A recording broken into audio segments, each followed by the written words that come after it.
ওগো আল্লাহ, ওগো মালিক, তুমি ছাড়া তো আমাদের আর কেউ নাই, তুমি ছাড়া তো আমার আর কেউ নাই। আল্লাহ গো, তুমি যদি মাফ না করো কে আমাকে মাফ করবে? তুমি যদি মাফ না করো কে আমাকে মাফ করবে?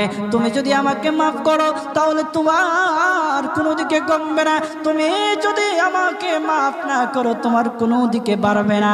আল্লাহ গো, তুমি আমাকে মাফ করে দাও। সারাটা জীবন অন্যায় কাজ করেছি, সারাটা জীবন নাফরমানি করেছি, আমার কাছে কালেমার দাওয়াত কম আসে নাই, আমার কাছে কালেমার দাওয়াত কম আসে নাই, আমাকে লোকেরা কম বোঝায় নাই। ওগো আল্লাহ, তুমি আমাকে মাফ করে দাও। মাফ না করলে কোথায় যাব, কার কাছে যাব?